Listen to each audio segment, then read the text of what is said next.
Good morning friend, welcome back to my channel.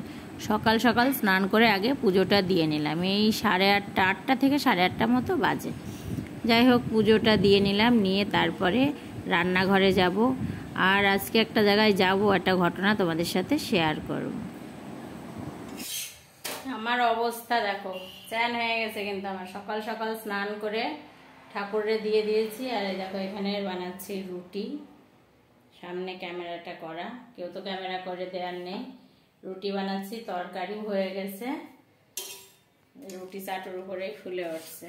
Video করতে যে একসাথে 3টে করে রুটি করে তারপরে সেকি, কিন্তু ভিডিও করতে যে সেটা আর করা হলো না, এটাই হয়ে গেল। এখন খুব তাড়াহুড়ো এক জায়গায় যাব, দেখতে থাকো, আমার সাথে থাকো।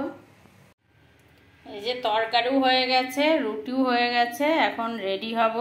খুব তাড়াহুড়ো, আমার সাথে থাকো, দেখতে থাকো। একটা অলৌকিক ঘটনা আজ তোমাদেরকে দেখাবো। টোটো রিজার্ভ করেছিল এই দাদা, আমাদের বাড়ির পাশেই দাদাদের বাড়ি। সেই টোটো করে চলে এসেছি গঙ্গায়। তোমাদের বলেছিলাম একটা অলৌকিক ঘটনার কথা তোমাদেরকে বলবো। অলৌকিক ঘটনায় সত্যি আমরা বিশ্বাস করতে চাই না, আসলে আমাদের মনেরই দোষ, তাই আমরা কোনো কিছুই বিশ্বাস করতে চাই না।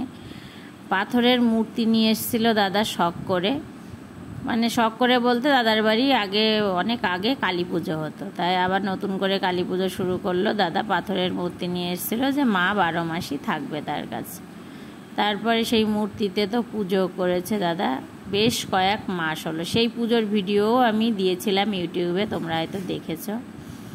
কিন্তু মা এখন বিসর্জন চাইছে, মা থাকতে চাচ্ছেন না। মা তো নিজের মুখে সব বলেন না, মা অন্যকে দিয়ে বলায়। যাই হোক, এরকম একজনের ভর পড়েছে, সে বলেছে, একটা বাচ্চা ছেলে, যে মা বিসর্জন চাইছে, মা কান্নাকাটি করছে, মা থাকতে পারছে না। আর দিদি এখন বাড়িতে নেই, দিদির নাতি ছেলে হয়েছে, সেইখানে দিদির থাকতে হচ্ছে। মাকে ঠিকমতো পুজোও দেওয়া হয় না, তাই হয়তো মা থাকতে চাচ্ছেন না। তাই গঙ্গায় বিসর্জন দিতে বলেছেন মা, তাই গঙ্গায় বিসর্জন দিল। আর আমরা 3জন মহিলা গেছিলাম, আমরা সবাই একটু গঙ্গা পুজো দিয়ে নিলাম। তারপরে আমরা বাড়ি থেকে সবাই স্নান করেই গেছিলাম। তারপরে ওখানে এই 2 দিদি স্নান করলো, আমি আর স্নানটা করিনি। তারপরে আমরা সবাই একটু শিব ঠাকুরের মাথায় জল দিয়ে নিলাম। এখানে মা কালী আছে, তাকেও প্রণাম করে নিলাম। আমি যখন জল দিয়েছি তখন তো আর ভিডিও করা হয়নি।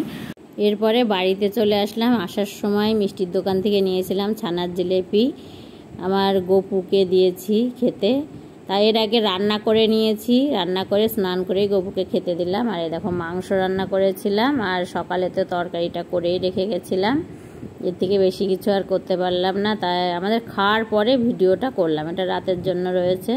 তারপরে রাত্রেবেলা গপুকে খেতে দিয়ে দিলাম, তারপর গপুকে শয়ন দেব। ভিডিওটা ভালো লাগলে লাইক কমেন্ট শেয়ার করো। আর যারা আমার নতুন বন্ধুরা চ্যানেলটিকে এখনও সাবস্ক্রাইব করোনি, অবশ্যই চ্যানেলটিকে সাবস্ক্রাইব করো। আর ফেসবুক থেকে দেখলে আমার প্রোফাইলটাকে ফলো করে দিও। সবাই ভালো থেকো, সুস্থ থেকো। আজকের ভিডিওটা এই পর্যন্তই, দেখা হবে আবার এর পরবর্তী ভিডিওতে। যারা এতক্ষণ আমার ভিডিওটা দেখলে তাদের অসংখ্য ধন্যবাদ।